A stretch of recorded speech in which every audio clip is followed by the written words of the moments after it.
Olá, eu sou a professora Carolina Guerreiro e nós vamos falar um pouco sobre a importância das mãos para a pessoa com surdo-cegueira. As mãos enquanto instrumentos, enquanto ferramentas essenciais para a aprendizagem, para a comunicação e para a interação. Então vamos pensar um pouquinho para começar a nossa discussão. Quando nós enxergamos e nós ouvimos, nós utilizamos menos o tato por conta da pouca necessidade que nós temos. Para quem não ouve e não enxerga, ou para quem tem severamente comprometimento nesses dois sentidos, de visão e de audição, ele precisa aprender a compensar essa falta de informação trazida pela visão e pela audição. Então, o tato, ele é o primeiro a ser utilizado por conta disso. Primeiro, nós vamos desmistificar algumas coisas, algumas crenças, que permeiam. O cego, ele ouve mais, nasceu com sexto sentido, Deus capacitou ele de mais audição por conta da falta de visão, ou o contrário, ou o surdo enxerga muito melhor por conta da perda auditiva. Na verdade, nós temos que pensar o seguinte: o cérebro é extremamente plástico, ele é adaptável. Então, quando nós usamos um dos sentidos com mais intensidade, o cérebro ele é capaz de processar essa informação com mais eficiência. Olha que interessante, o cérebro é capaz de processar essa informação com mais eficiência, que vem desse sentido. Então, uma pessoa que não enxerga, ele passa a utilizar muito mais a audição. Então, isso é aprendido. Então, é uma força maior que faz com que ele precise se atentar mais aos passos, Então, ele reconhece os passos de uma pessoa ao estar se aproximando, reconhece o barulho das chaves, a respiração. Então, coisas que no dia a dia, corriqueiro, para nós, não podemos dizer que não faz diferença, porque eu não preciso reconhecer os passos do meu filho se aproximando, porque eu ouço o passo dele e eu confirmo essa informação quando ele está ao meu lado, quando ele chega. Então, eu não preciso ficar sensível com a minha audição de forma tão sensível para identificá-lo. Assim também como o surdo aprende, O surdo é extremamente visual, se apropria da Libras, de uma língua linda, uma língua viva, expressiva, pela ordem visual, porque ele precisa se apropriar das expressões das pessoas para compreender o mundo, do mundo que o cerca de forma visual. Então, por isso ele utiliza a visão com tanta destreza, mas ele aprende a utilizar isso. E isso se comprova, nesse processamento mais eficiente dos sentidos, que nós temos bases científicas que provam isso, que são com os ledores de braille, as pessoas que tocam instrumento musical. Então, o quanto o tato dessas pessoas é desenvolvido, o quanto que existe um aumento da representação cortical dos dedos dessa pessoa.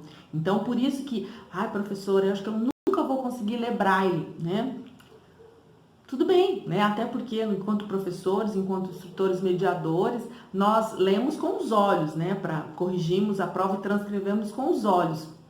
Mas se for necessário aprendermos e termos essa habilidade, nós vamos desenvolver, Basta insistir e o treino para que desenvolva esta habilidade.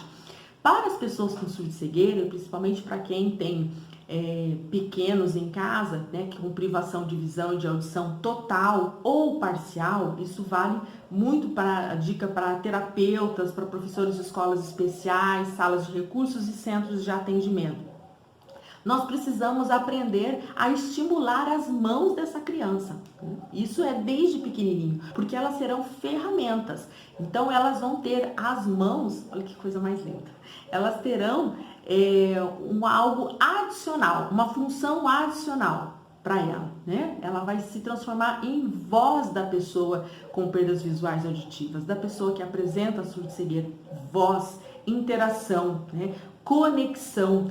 Então, nós precisamos tirar essa criança de uma condição passiva, aqui, para explorar. E desde pequenininho, eu trouxe alguns exemplos aqui, Então, quando você oportuniza a mãozinha da criança pequenininha, então você vai oportunizar o tamanho que cabe na mãozinha dela. Você não vai dar uma bola enorme, um urso enorme, tudo pequenininho para que ela possa explorar, né, toda a capacidade.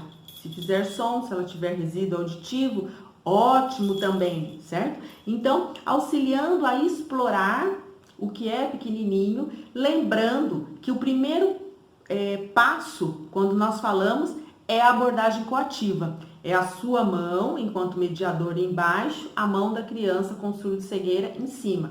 Então, vocês, aqui a mão do mediador, aqui da criança, vocês exploram juntos o objeto, tá? Então, vocês vão explorando juntos até que ela se familiarize, tenha um apoio emocional, tenha confiança, você tira a sua mão e ela passa a explorar sozinho, né? Então, a criança pode explorar com uma mãozinha, você sempre vai provocar ela a ação também de manipular com a outra mão, até o que é mais lindo, né, que acontece e que eu tenho relatos de uma mãe que mencionou, olha a nossa fofura, né, segurando na madeirinha com as duas mãos, na linha média, né, mamando, que é uma conquista.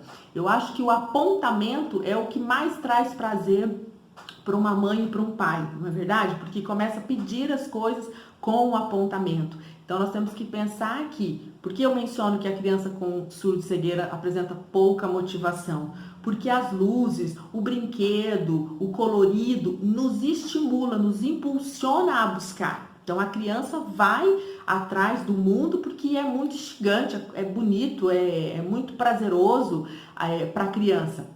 A criança com surdo e cegueira não, ela não tem isso, né? Ela não tem essa capacidade de explorar, uma capacidade exploratória do que ela não está vendo ou ouvindo. Então, nós vamos oportunizar isso através de estímulos. E lembrando o quanto as mãos vão ser instrumentos, né? E serão não, né? Desde pequenininha elas são instrumentos, são ferramentas. E eu não quero que uma criança de 2 aninhos esteja já lendo o braille, né? Mas essa ferramenta ela precisa ser estimulada e trabalhada, certo? E nos próximos vídeos nós vamos dar mais dicas de como desenvolver essas habilidades com essas crianças. Espero que vocês tenham gostado.